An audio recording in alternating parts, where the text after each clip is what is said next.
И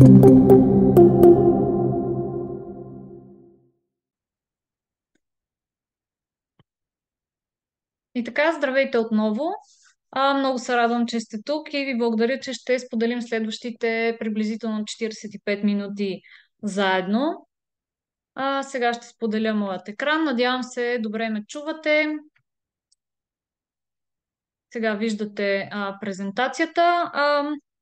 Ако възникнат някакви технически проблеми по време на семинара, спрете да ме чувате или нещо се загуби връзката, не се притеснявайте да използвате чат прозорчето, както и Q&A. Аз периодично ги проверявам, така че ако има някакъв технически проблем, може и там да пишете, така че бързо да възстановим, а, да оправим проблема.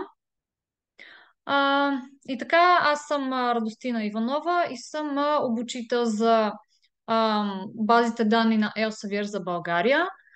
Вече, както знаете, започнахме нашата втора сесия с семинари, онлайн обучения, като миналия път говорихме за Science Direct, а днес ще говорим за Scopus.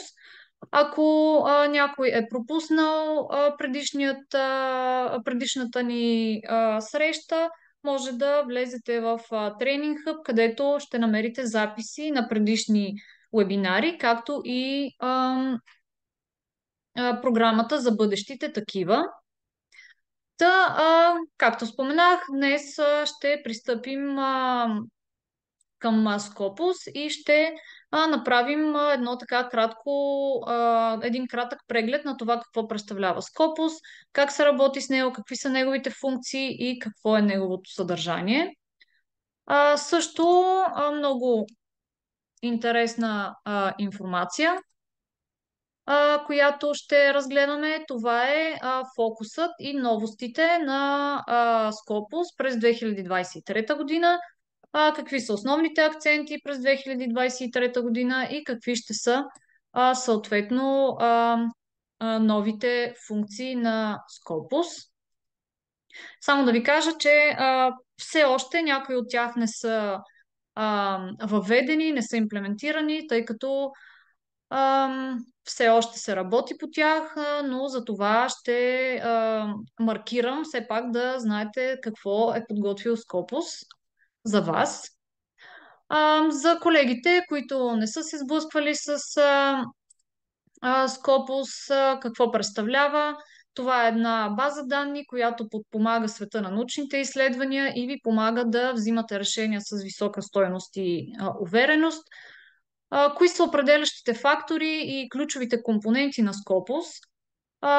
Първото и основно, разбира се, е лесно да може да се използва. Всичко, което говорим, ще бъде показано на нашата онлайн демонстрация, където ще ви покажа платформата и какви са първите стъпки, които трябва да предприемете за работа с нея. Лесно използване, има така изключително лесен за възприемане интерфейс, също така и Customer Support, което също е едно много важен екип за доброто функциониране на една база данни. Съдържанието, разбира се, е качествено, носи усещане за качество и има много широко покритие. Има цитати от приблизително 1970 година. Разбира се, другият определящ фактор, не на последно място, това е органът за управление, показатели, данни, които се използват за изследователски класации, цели, оценки, финансиращи организации и така нататък. Малко повече за съдържанието. Scopus представлява неутрална база данни и бива източник на резюмета и цитати на рецензирана литература, която е подготвена от независими експерти по темата. Това е нашият независим консултативен съвет. Виждате, че така, ако следите нашите поредици от семинари, виждате, че постоянно цифрите на този слайд нарастват. Вече има над 7000 издателя, над 90 милиона артикула. Значително нарастват и броя на профилите на институции и броят на авторовите профили, които вече наборяват над 17 милиона. За какво помага Scopus? Защо той е полезен за нашата работа? С помощта на Scopus имате възможност да идентифицирате и анализирате кои списания да четете, да следите и към кои да се насочите, за да публикувате вашите изследвания. Чрез Scopus може да проследите и да оцените влиянието на даден изследовател и как той се представя в дадена научна сфера. Също така, благодарение на авторовите профили и на представянето на автора, можете да решите с кого да сътрудничите и кого да следвате. Може да проследявате въздействието на научните изследвания и да наблюдавате глобалните изследователски тенденции. Разбира се, важно е да може да намирате и актуални изследвания и какво е публикувано в дадена изследователска област. Тук става въпрос за както за по-стари, така и за най-новите изследвания. И може да намирате нови идеи, благодарение на това да разграничавате различните изследователски теми и да се впуснете в един интердисциплинарен поток от данни. Отново малко цифри за обобщеното съдържание на Scopus. Няма да се спирам съвсем подробно. Вие ще получите тази презентация автоматично по вашият имейл, с който сте направили регистрацията, така че ще можете, ако се интересувате и по-подробно, да разгледате това съдържание и тези цифри. Тук важното е, че да се отбележи, че Scopus съдържа както списания, така и конференции, книги и от така, близката година-две вече има и информация за патентни ведомства, петте основни. Виждаме, че списанията са разделени на тематични области, сред които физични, здравни, социални науки за живота. Списанията също така биват разделени както на Open Access, така и на смесени списания със смесено съдържание. Scopus съдържа пълни метаданни, резюмета и референции след 1970 година, а цитатите датират горе-долу от тогава, от 1970 година. Относно конференциите, по-големият дял принадлежи на инженерни и компютърни науки. Книгите пък са фокусирани върху изкуството, социални и хуманитарни науки. Така че тук ще можете по-подробно да разгледате интересна информация, че идват приблизително 12 000 нови индексирани статии на ден, така че може да видите, че количеството данни, което преминава през Scopus е наистина много сериозно и много голямо. Какви биват полезните функции на Scopus и върху какво най-много искаме да се съсредоточим, така че да улесним работата на потребителите? Настройването на известия или така наречените alerts са полезни, защото ви помагат да получите по вашият имейл, когато се появи ново изследване от конкретен автор, когато се появи, да речем, нова публикация към списание, което следвате. Може да задавате известия както за списания, така и за цитати, така и за автори. Това разбира се, ще ви го покажа по време на нашата демонстрация в Scopus. Списъците могат да се създават при необходимост за избрани документи, източници, които са индексирани в Scopus и разбира се, може да създадете списъци с авторите, които желаете да наблюдавате. Това са така наречените lists и запазване на търсенията или saved search. Можете да запазите благодарение на тях конкретни търсения, за да се връщате към намерените резултати.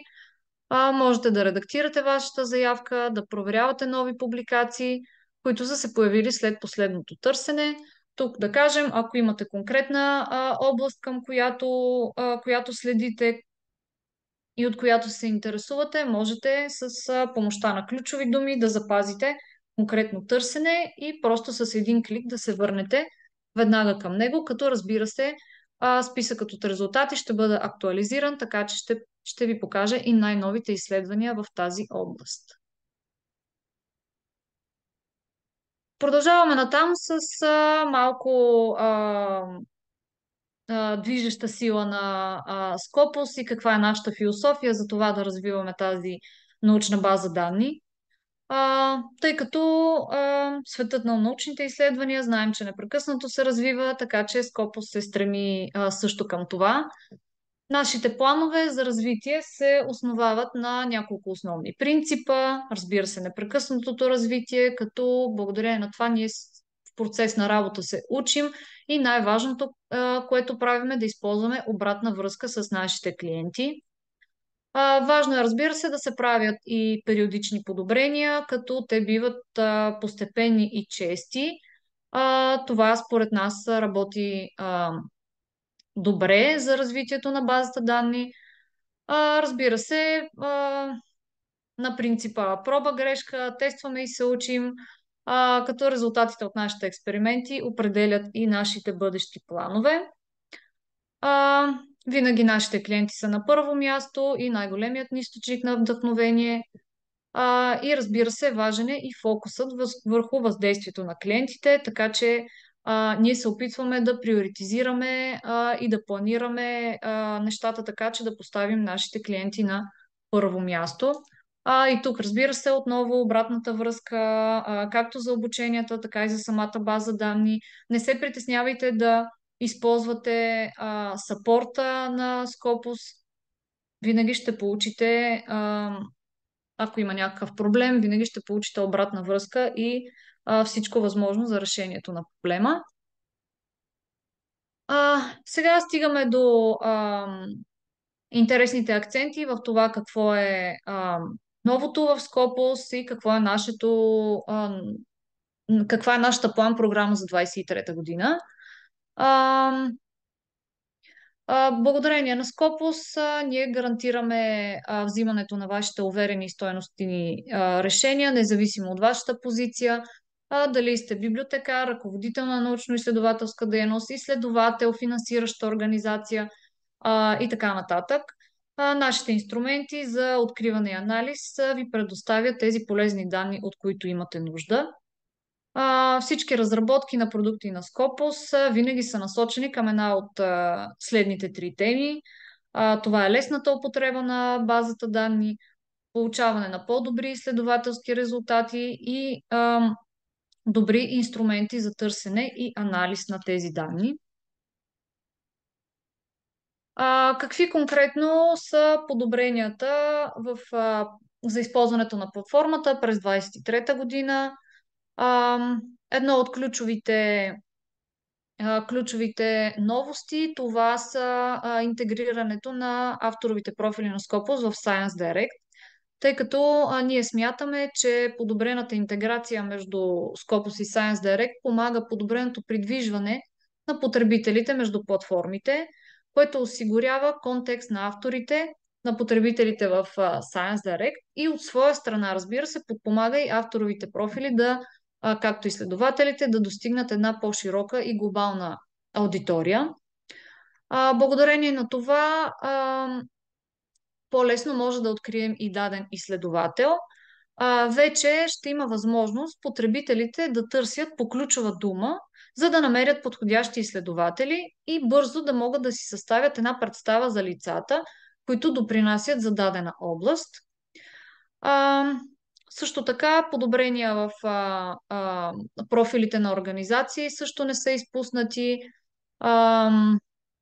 Потребителите ще могат да се възползват от по-ясното представяне на данни или по-специално броят на документите на дадена организация. Така че просто с един поглед ще можете да придобиете представа за научната продукция на дадена организация, без да има нужда да кликате на други места. Един предварителен преглед на източник, на дадено списание или на книга предоставя най-важната информация за списанието на ниво документ. Тази функция ви помага да предотврати пренасочването към търсенето, като това спестява доста време. Преработване на прегледа на цитатите. Това е свързано с промени в авторовите профили. Новият дизайн ще осигури една по-добра производителност, лекота, използване и визуализация на научната продукция на даден автор. като липсват, ограничени са вече премахнати са ограниченията за изтегляне. А, Като част от този цялостен непрекъснат процес на открития, ние се стремим непрекъснато да променяме дизайна на Scopus, така че да се подобри функционалността му и да можете по-лесно и ефективно да взаимодействате с платформата. А, През първото тримесечие на 23-та година Elsevier стартира Author Profiles в Science Direct, което ам, споменах вече, че това е една уникална комбинация от използване на двете платформи заедно. Ам, Профилите на авторите на Scopus и Science Direct ще подобрят търсенето и откриването на дадени изследователи, като осигурят едно по-задълбочено разбиране на авторите и различните издателства при проучване на различните документи. Авторовите профили в Scopus от своя страна пък ще получат една по-голяма видимост в индексиране на информацията от профила в Google, тази функция на Google, и показване на аудиторията на Science Direct от над 50 милиона потребители. Разбира се, взаимното свързване на допълващи се решения ще стимулира и тяхното използване, което ще позволи и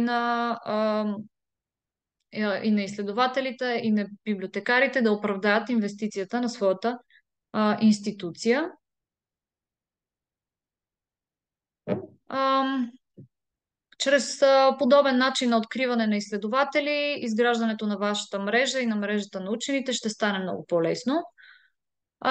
Първоначално това откриване на изследовател беше пуснато като пилотна функция в някои държави. Получи се една положителна реакция от страна на потребителите, така че тази функция през 23-та година беше пусната в световен мащаб. Функцията се нарича Research Discovery и чрез нея потребителите могат да извършват търсене по ключова дума, за да намерят подходящи изследователи и бързо да могат да съставят една представа за личностите, които допринасят в дадена област. Тази функция, както казах, вече е имплементирана, така че ще можем да я видим и по време на демонстрацията.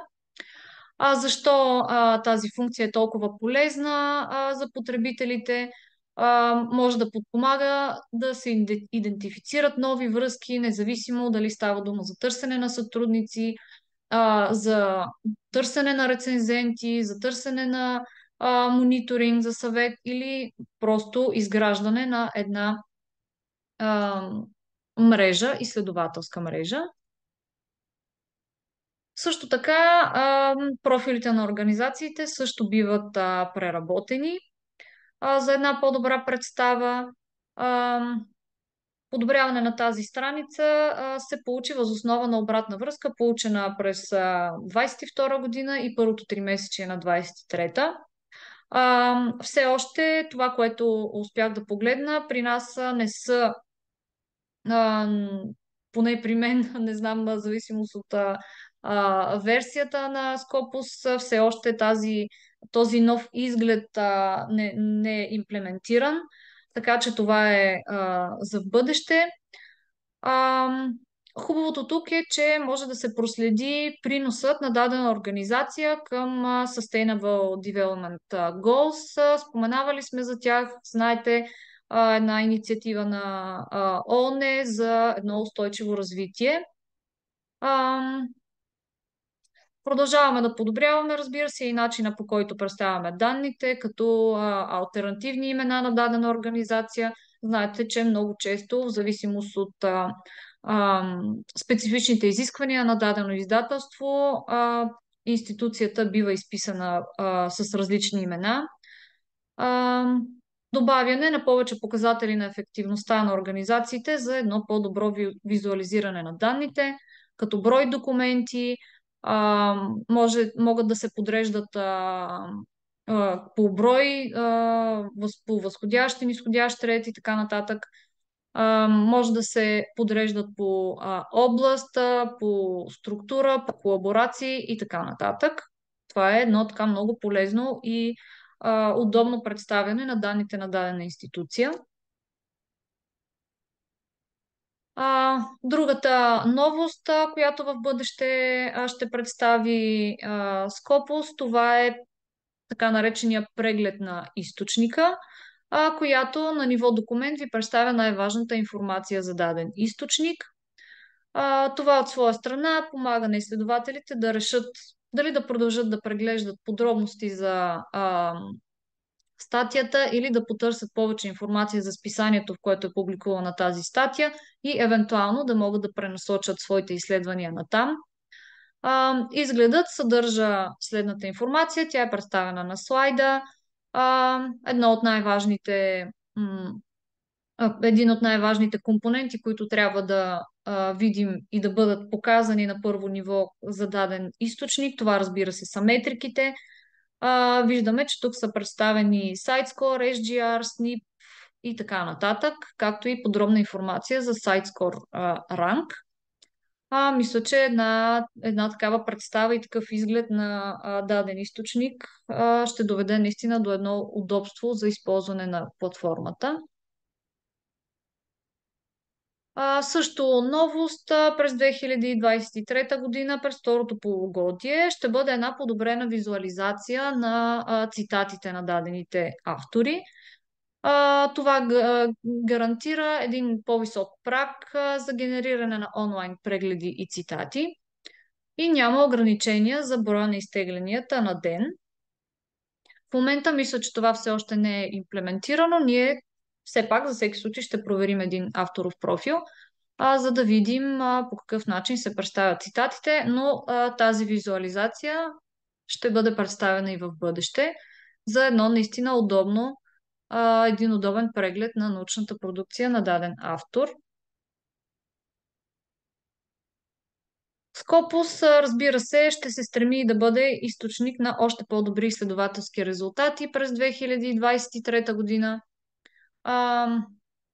като бива добавена информация за Sustainable Development Goals към профила на организациите, като с тази нова функция ще подпомогне на потребителите бързо да видят с кои цели е свързана дадена институция в този организационен профил. SiteScore метриките, изчислени въз основа на данни от Scopus, ще ви помогнат и да оцените списания, поредици от книги, сборници от конференции и търговски списания, с помощта на които да взимате добре информирани решения. Това също ще бъде въведено в, както показахме, изгледа на даден източник. През 2023 година, както и преди, ние се стремим да предоставяме повече и по-добри сведения за вас, като по този начин искаме да улесним идентифицирането на възможности, проследяване на вашата дейност и получаване на важни данни за вземане на конкретни решения. Също една новост, която можем да покажем, това е ясното представяне на Sustainable Development Goals през 2023 година. Използва се една комбинация от експертна обработка и надежна технология, за да имаме възможност да съпоставим всяка публикация с съответна публикация на ООН. През второто тримесечие на 2023 година пуснахме актуализация на тези цели на страниците с подробности за документи в Scopus. Тук на слайда е представен един пример, но ще видим и как изглежда на живо в системата. Повече от 25 милиона записа в Scopus биват допринесли за поне една от тези цели. Като за тази цел е необходимо публикацията да има съответният таг за Sustainable Development Goals 2023. Тази класификация вече включва и така наречените Partnership for the Goals. Ето тук са представени също на слайд. Малко повече за съдържанието на Scopus. То продължава да бъде на високо качество и на високо ниво, тъй като бива проверено от независими експерти. Така наречения Scopus Content Selection and Advisory Board.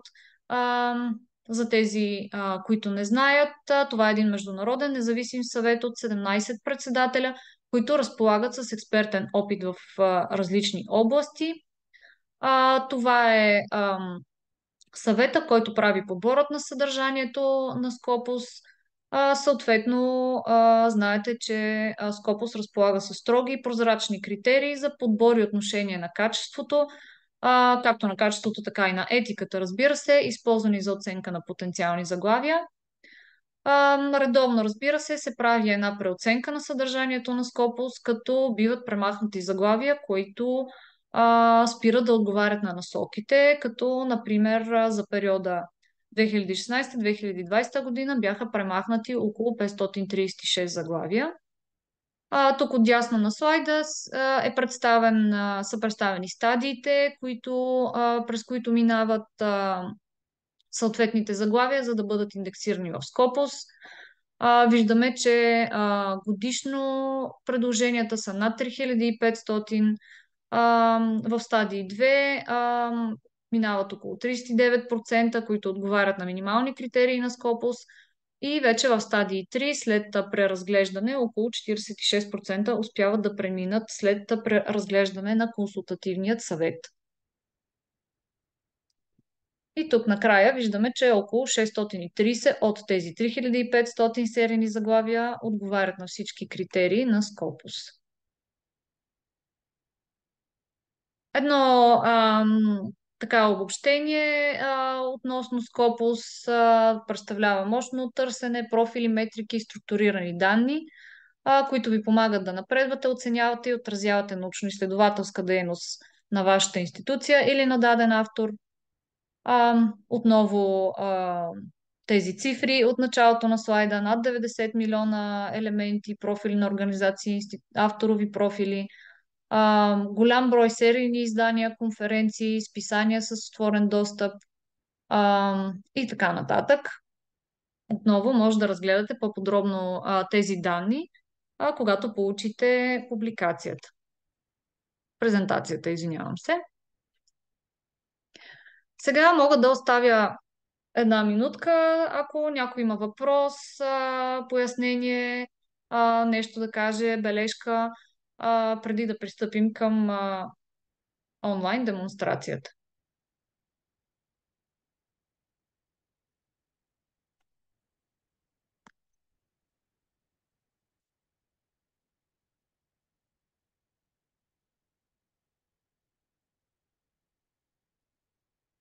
Така, ако няма, за момента ще а, шерна и този екран. Сега приготвила съм тук такъв инкогнито режим, за да мога да ви покажа как може да извършите регистрация в Scopus. Така, може да го потърсите в Google, може да го напишете директно. Тук може да видите това съобщение за това дали имате опция за отдалечен достъп. Ако някой не е наясно как може да активира тази функция, тя се активира от страницата на Science Direct и се намира. Сега ще ви покажа.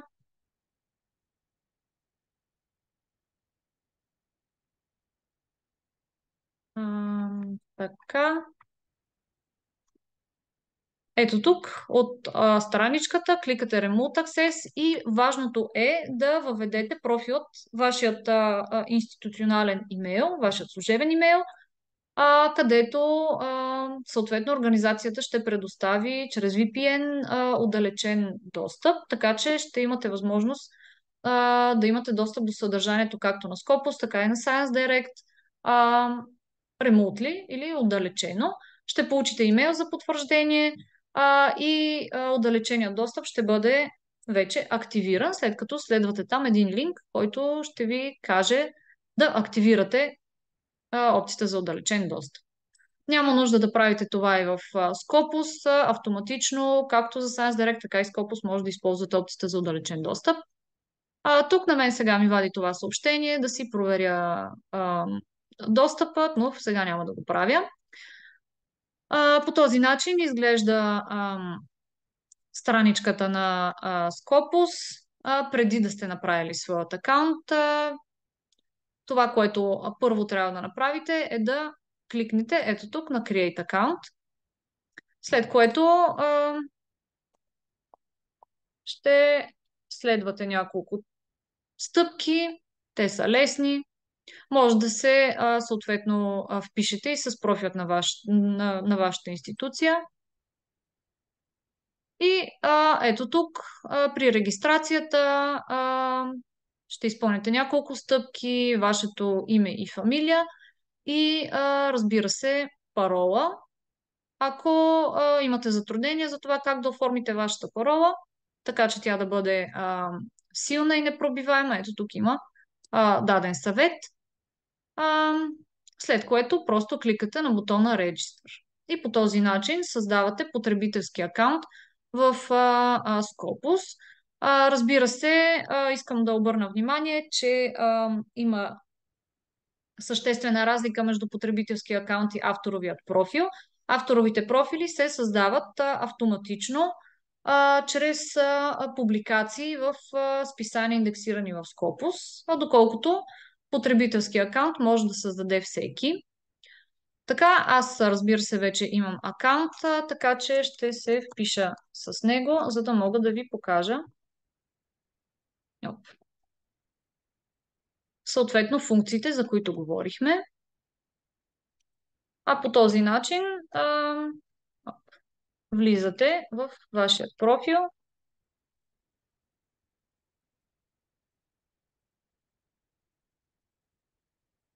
И сега виждаме, че страничката изглежда малко по-различен начин.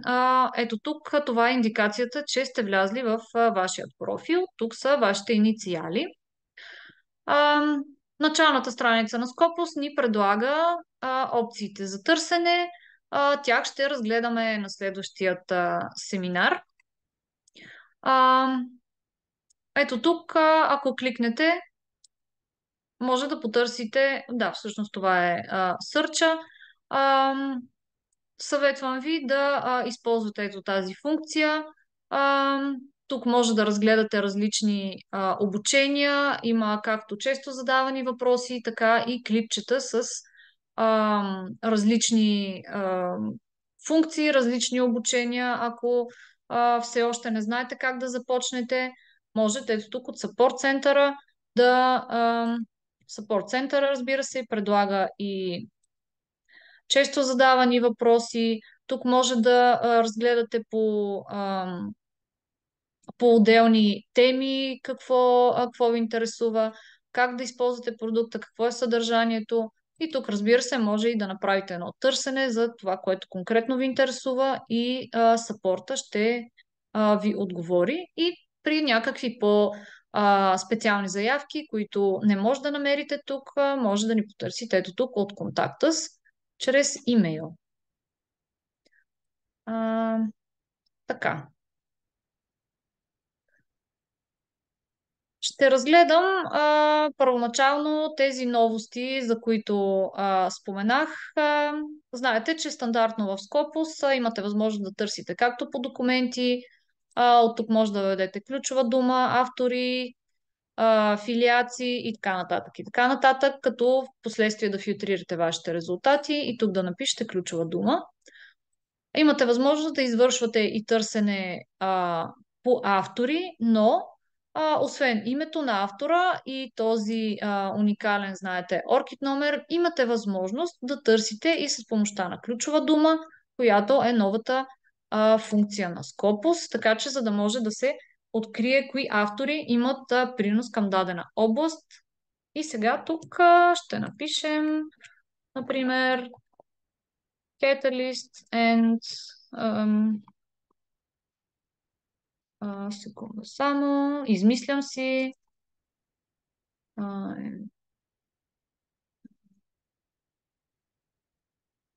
Ето така, да кажем една тема, която предполагам вълнува всички ни. Това е опазване на околната среда. И когато кликнем на Search, ще ще видим, че Scopus ни представя един списък от резултати на автори, които имат приноси в тази област.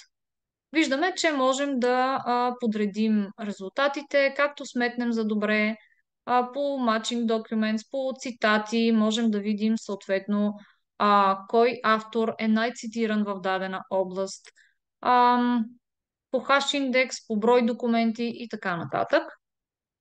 Това е изключително полезно, както за търсене на сътрудничества, така и за търсене на рецензенти и като цяло за един анализ на авторите в дадена област.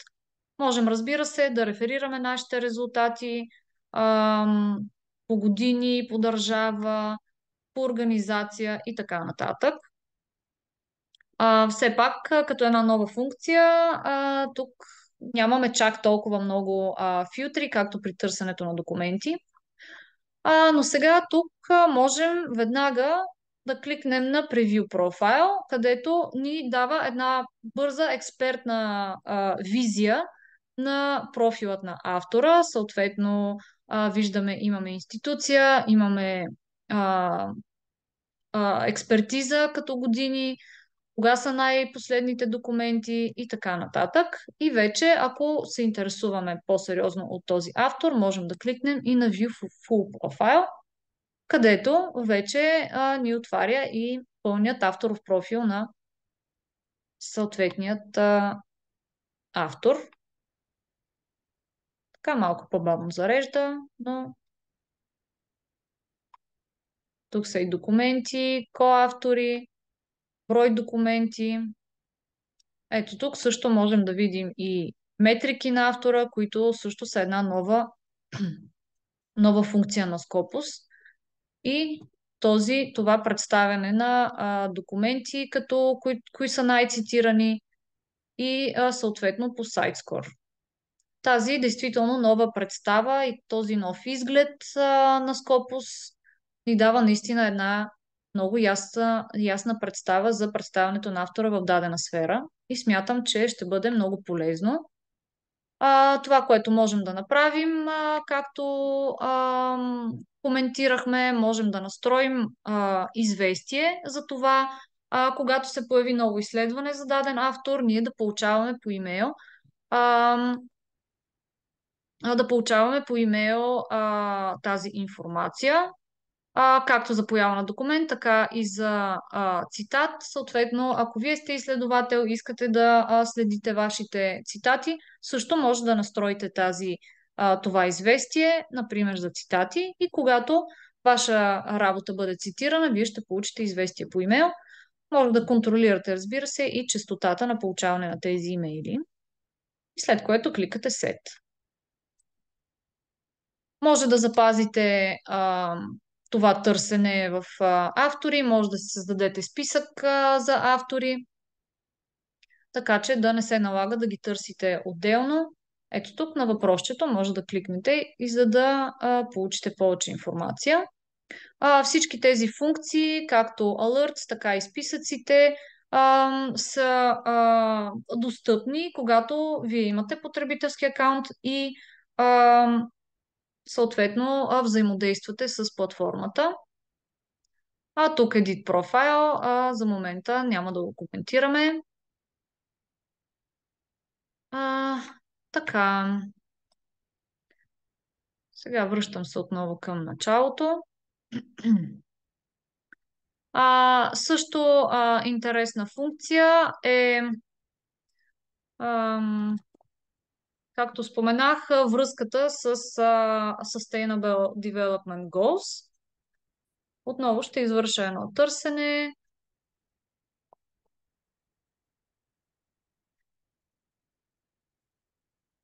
Ще търся по създадения по стандарта търсене, артикъл, заглавие на статията, ключова дума и абстракт, тъй като основните ключови елементи в статията винаги са в тези три елемента. Така, ще кликнем на ето тази нова статия, където Така, само че тук нямаме так за Sustainable Development Goals, така че ще се опитам да намеря друга публикация.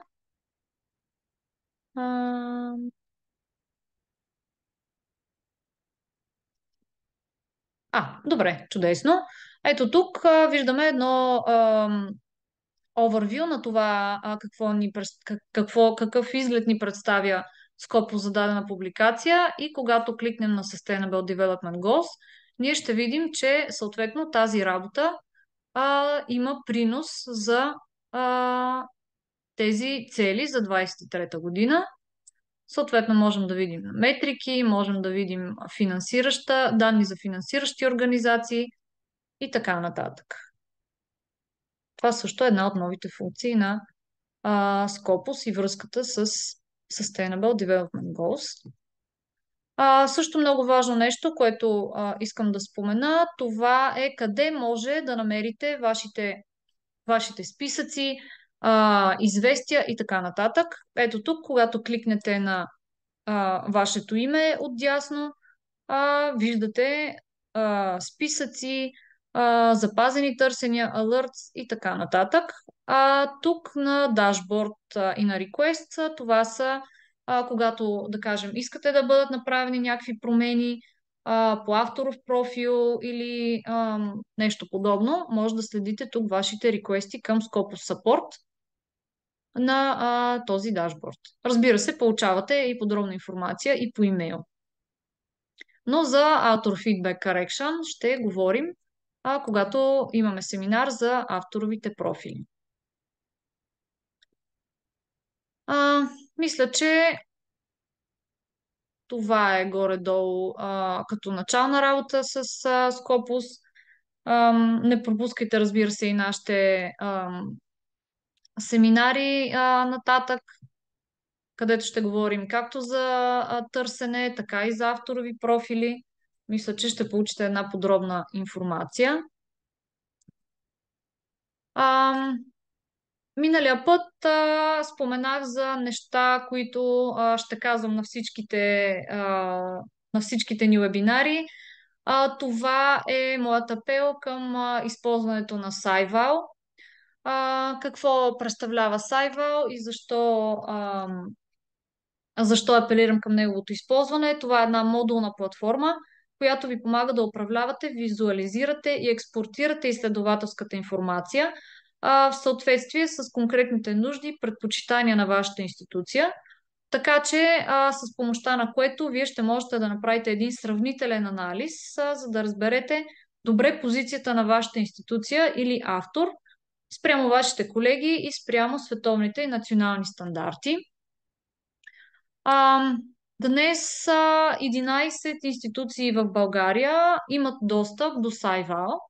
Ако случайно не виждате вашата институция в този списък, може да се свържете с нас. И ето тук съм оставила този линк към SciVal. Проучете го, разберете за какво става въпрос. Ако имате въпроси, може, разбира се, да ни потърсите по имейл. Също така, другото нещо, което искам да спомена, това е споразумението между Елсавир и Министерството на образованието и науката на България за публикуване на статии в списания с отворен достъп, без съответна такса. Елсавир и Министерството на образованието и науката на България сключиха споразумение за подпомагане на авторите, които желаят да публикуват в списания с отворен достъп, като разходите за публикуване с отворен достъп се покриват съгласно условията на това споразумение. И при публикуване със свободен достъп в хибридни списания, например, отговарящите на условия автори не трябва да заплащат съответната такса за публикуване на статия.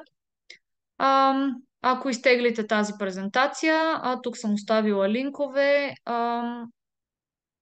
към съответното споразумение.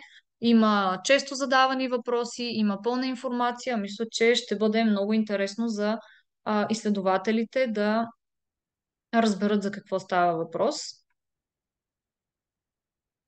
Също така,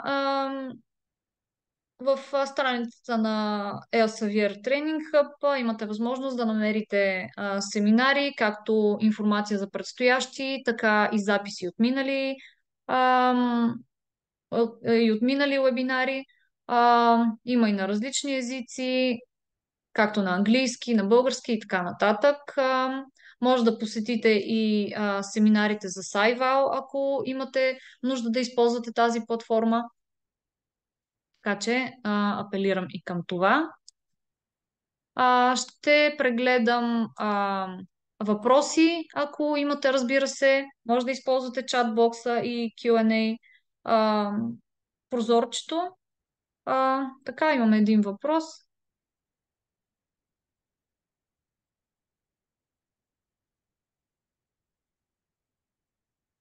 Не мисля, че има значение за влизане от личния или институционалния профил.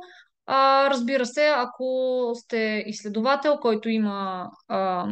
който използва редовно Scopus и имате нужда от да използвате опцията за отдалечен достъп, е по-добре да използвате институционалният профил, тъй като обикновенно отдалеченият достъп се активира за институционални профили, защото съответно, когато се даде конкретната заявка, Elsevier разпознава домейна на дадената институция и съответно може да даде отворен достъп. Извинявам се, отдалечен достъп.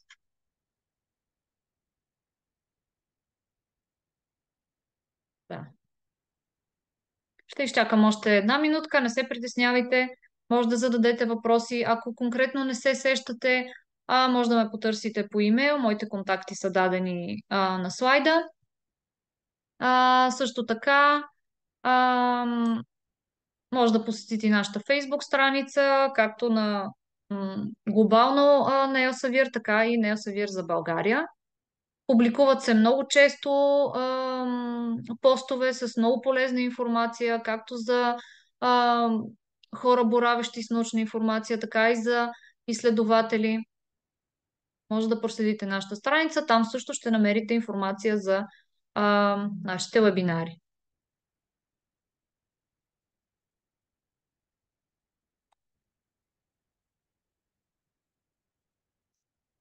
Добре, ако няма други въпроси, искам да ви благодаря за вниманието, да ви помоля да отделите една минутка за нашата анкета, тъй като, както казах, обратната връзка е едно от най-важните неща за нас, така че да се развиваме и да продължаваме напред. Пожелавам ви хубав ден, хубав остатък от седмицата и ще се чуем следващия път. Хубав ден!